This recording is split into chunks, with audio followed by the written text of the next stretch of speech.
झारखंड की मस्जिदों में लाउड स्पीकर पर अजान पढ़ने पर रोक लगाने की मांग को लेकर हाईकोर्ट में एक याचिका दायर की गई है। याचिका के माध्यम से कहा गया है कि लाउड स्पीकर से अजान पढ़ने से ध्वनि प्रदूषण होता है, साथ ही दूसरों को डिस्टरबेंस भी होती है।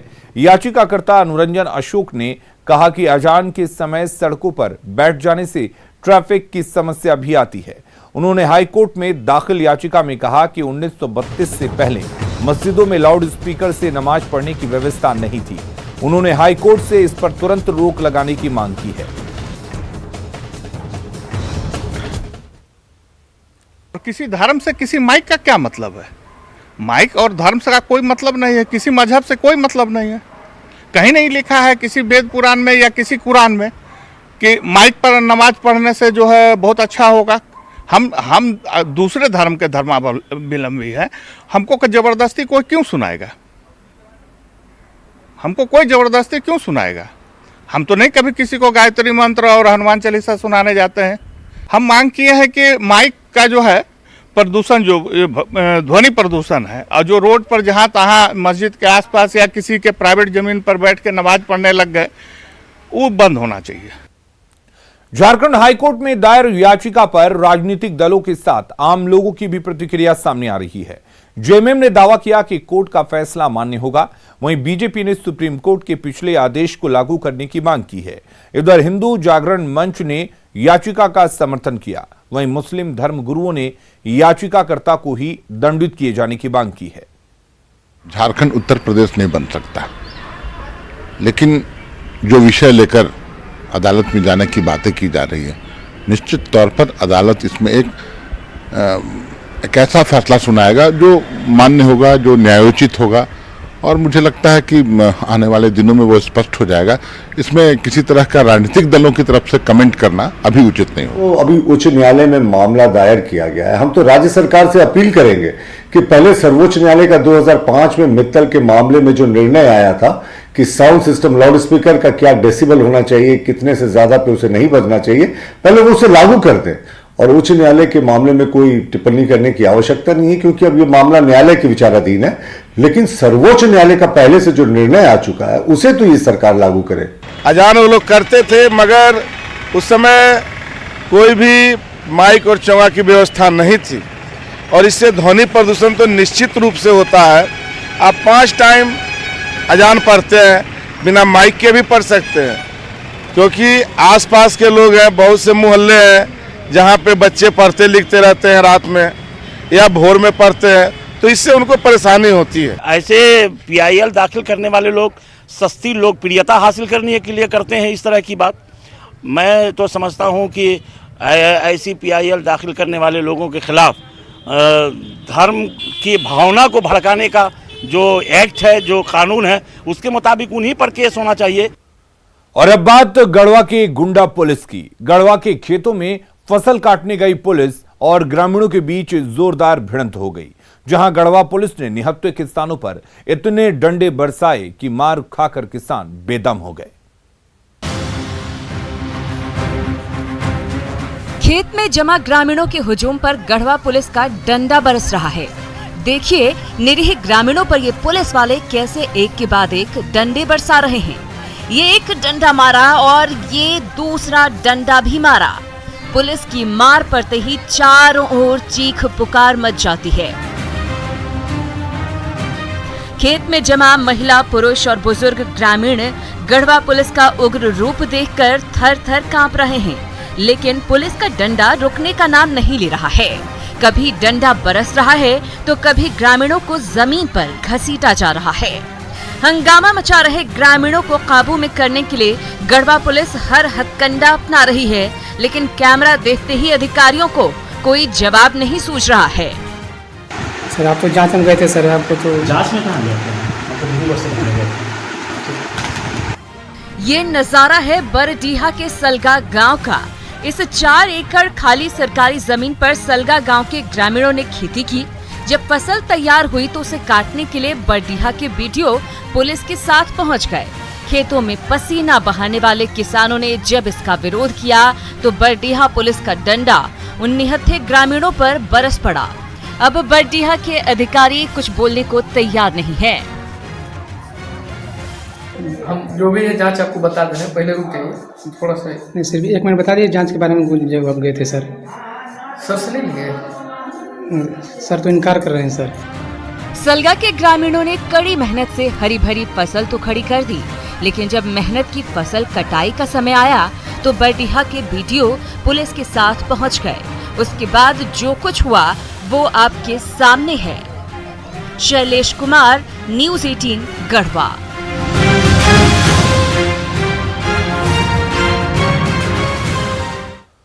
रुक करेंगे इस वक्त एक बड़ी खबर की। हजारीबाग से बड़ी खबर आ रही है। हजारीबाग में चोरी की गई प्राचीन मूर्तियों की बरामदगी की खबर आ रही है।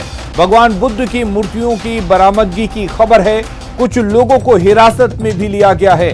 पूरे मामले की अभी आधिकारिक पुष्टि नहीं हुई है।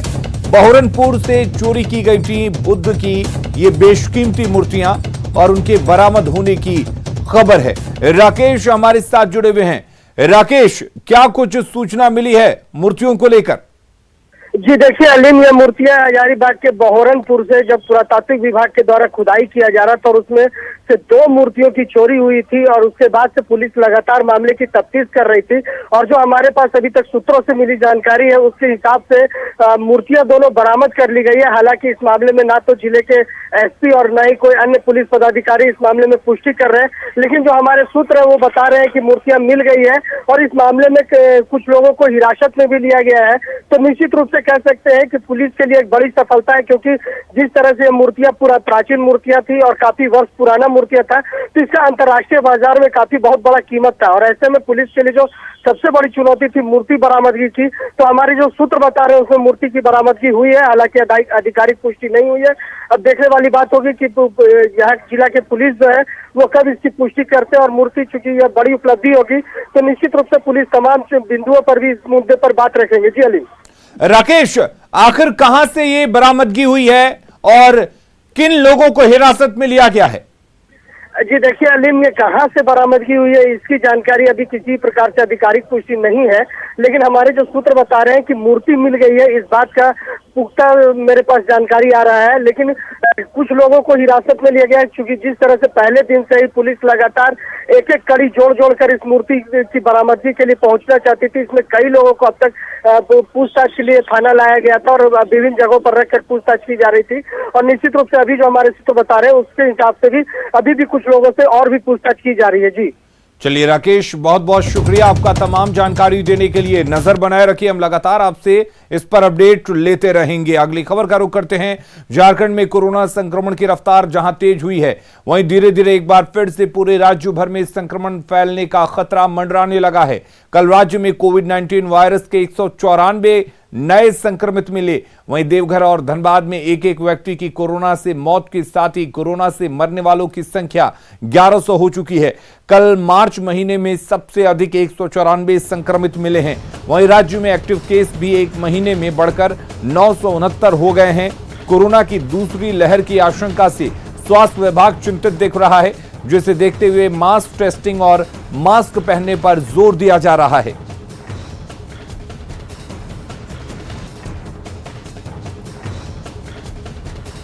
सहित प्रदेश के तमाम जिलों में कोरोना के मामले जो हैं वो ज़्यादा होते रहे हैं और इसकी रफ्तार भी अब तेज़ हो रही है। लगातार इसे लेकर टेस्ट ड्राइव भी किया जा रहा है ताकि लोग ज़्यादा से ज़्यादा लोगों की जांच की जा सके, कोरोना के संक्रमण को किसी तरह से अंकुश लगाया जा सके। इसे लेकर तमाम तरह की तैयारियां की जा रही हैं, लेकिन लोगों में अभी भी जागरूकता का अभाव है। बगैर मास्क के भी लोग सड़कों पर आसानी से देखे जा रहे हैं। अगर 24 मार्च की ही बात की जाए तो इस दिन 194 एक्टिव केसेस जो हैं वो प्रदेश भर में सामने आए, तो वहीं 2 लोगों की भी मौत कोरोना संक्रमण की वजह से हो गई, जो बताता है कि अब अलार्मिंग सिचुएशन है और इससे निपटने के लिए बेहतर रणनीति और सख्ती की जरूरत है। वहीं लोगों को भी सरकार के साथ कोविड गाइडलाइन के अनुपालन की जरूरत है। कैमरामैन संजू तिवारी के साथ ओम प्रकाश, न्यूज़ 18 रांची। और साहिबगंज में कोरोना मरीजों की बढ़ती संख्या के बीच वायरोलॉजी लैब अब तक बनकर तैयार नहीं हो सका है। कोरोना के पहले चरण में ही सांसद की पहल पर इसका निर्माण कराया गया था ताकि कम समय में कोरोना की अधिक जांच के साथ दूसरी बीमारियों की भी जांच हो सके। लेकिन उपकरणों की खरीद में पेंच फंसने से मामला लटकता हुआ दिख रहा है। हालांकि सिविल सर्जन ने जल्द ही इसकी शुरुआत करने का भरोसा दिलाया है। वो भी चल रहा है, प्रक्रिया में है। कुछ चीज़ें अभी मशीन वगैरह नहीं आ पाई है, उसको जल्द ही टेंडर जो बना रहे हैं दिल्ली के हैं, उनको जल्द से जल्द कुछ सामानों की आपूर्ति करने को कहा गया है। जैसे ही सामान का आपूर्ति हो जाएगा, कुछ चंद दिनों में हम लोग उसको विधि पूर्वक उसका जो है सांसद महोदय के द्वारा जो दिया गया है उनको हम लोग चालू कराकर यहाँ की जनता को लाभ देंगे। जिले में अब तक वायरोलॉजी लैब बनकर तैयार नहीं हो सका है। कोरोना के पहले चरण में वायरोलॉजी लैब बनना था और सांसद विजय हांसदा की पहल से ये वायरोलॉजी लैब बनना था, जिसका मकसद था कि कोरोना समेत कई बीमारियों का कम समय में इलाज करना। लेकिन ये वायरोलॉजी लैब फंड की कमी के कारण पेंच में फंस गया। वायरोलॉजी लैब पूरी तरीके से सांसद विजय हांसदा की पहल से शुरू किया गया प्रयास, अब तक उपकरण नहीं खरीदा जा सका है। इस वायरोलॉजी लैब में अब तक उपकरण को लेकर कई तरीके का पेंच सामने आने लगा है, साथ ही फंड की कमी की वजह भी बताई जा रही है। कुल मिलाकर कहें कि कोरोना के प्रथम चरण में जिस मकसद से वायरोलॉजी लैब का शुरुआत की गई वो मकसद अब तक पूरा नहीं हो सका है। ये कोरोना की दूसरी लहर शुरू हो चुकी है, ऐसे में ये सरकारी उदासीनता की वजह क्या हो सकती है ये बताया नहीं जा सकता। कोरोना ने अब दूसरे चरण में पांव पसार दिया है, ऐसे में वायरोलॉजी लैब के निर्माण को लेकर विभाग की उदासीनता समझ से परे है। निश्चित रूप से कोरोना से बचने के लिए अभी भी अपील की जाती है कि आप मास्क का प्रयोग करें और 2 गज की दूरी बनाए रखें। निशांत, न्यूज़ 18, साहेबगंज। होली पर्व पर मिठाइयों की डिमांड बढ़ जाती है। ऐसे में जमशेदपुर के कई दुकानदार नकली खोआ से मिठाई बना रहे हैं। जब इसकी सूचना रांची की फूड सेफ्टी कंट्रोल टीम को मिली तो कई होटल, मिठाई दुकानों की जांच की। नकली खोआ और मिलावट कर मिठाई बनाने वाले 3 दुकानों को टीम ने सील कर दिया, जबकि 2 होटलों को चेतावनी देकर छोड़ दिया गया। छापेमारी के दौरान 28 किलो नकली पनीर भी बरामद हुआ है।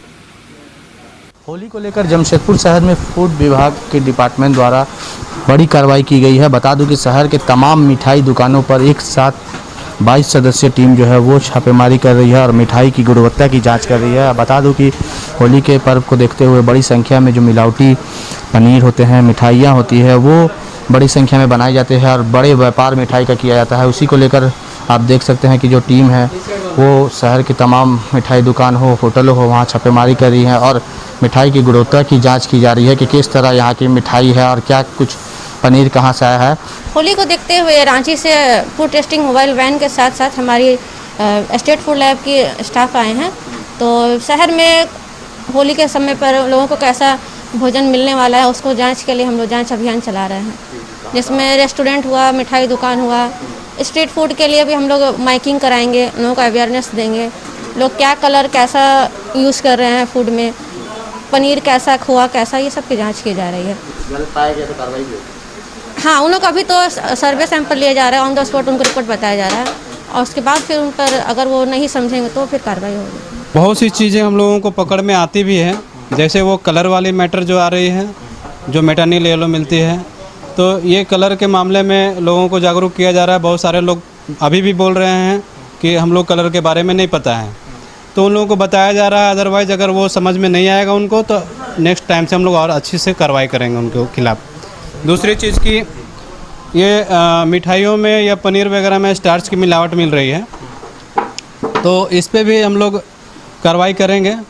हालांकि अभी तो सर्वे सैंपल चल रहा है, बट क्या है अगर ये नेक्स्ट टाइम से सुधार नहीं करेंगे तो इन पे हम लोग लीगल कार्रवाई करेंगे। सरकार के एंड से बहुत अच्छा काम है कि कस्टमर्स को मालूम होना चाहिए कि क्या हो रहा है, नहीं हो रहा है। अगर वो कुछ खा रहे हैं तो वो क्या खा रहे हैं उनको पता होना चाहिए और किस क्वालिटी का फूड उनको मिल रहा है उनको पता रहना चाहिए।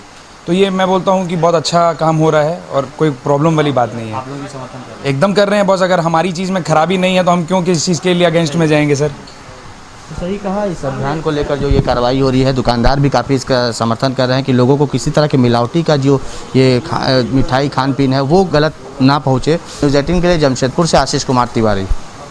बाबा नगरी देवघर की पहचान प्रसिद्ध तीर्थ स्थली के रूप में होती है। यहाँ आने वाले तीर्थ यात्रियों के लिए पेड़ा और चूड़ा विशेष तौर पर पसंद किया जाता है।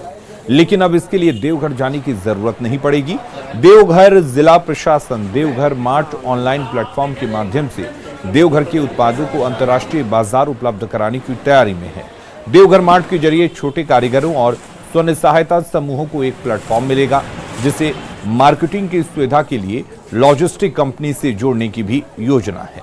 देवघर मार्ट जो है यही लोकली होस्टेड रहेगा और यहाँ के सभी लोगों को जो है जितने भी दुकानदार है, कारीगर है और एसएचजी महिला मंडल जो है वो लोग अपना प्रोडक्ट को रेट के साथ उसमें अपलोड कर सकते हैं और देश विदेश से लोग उसको ऑर्डर करेगा और इससे जो है यहाँ के जो लोकल लोगों को एक तरह का रोजगार और उनका सामानों का बाहर बेच सकते हैं, एक मार्केट मिलेगा। तो दुकानदार का जो सेल होता है वो मेला में ज़्यादा होता है। अगर जैसे बाबा धाम का बात करें तो कुछ इस बाजार का बात करें तो कुछ सीजन ऐसा होता है जो कि टूरिस्ट लोग विजिट नहीं करता है, लेकिन अगर इस तरह का सोर्स रहेगा तो ऑनलाइन के द्वारा हम लोग का इनकम भी बढ़ेगा और भी बहुत सारे ऐसे ऐसे दुकानदार हैं जिसका जितना सेल करते हैं उससे कई गुना ज़्यादा तरफ से किए जाने वाला ये पहल रोजगार को भी बढ़ावा देगा, बेरोजगारी भी बहुत हद तक नीचे आएगी। जो यहाँ का प्रसिद्ध है जैसे बांस का बना हुआ सामान हो या लोहे का बना हुआ सामान हो, उसको अगर ई कॉमर्स के द्वारा सेल किया जाए तो इस सरकार की ओर से बहुत अच्छी पहल। खबरें लगातार जारी हैं, बने रहिए न्यूज़ 18 बिहार झारखंड के साथ।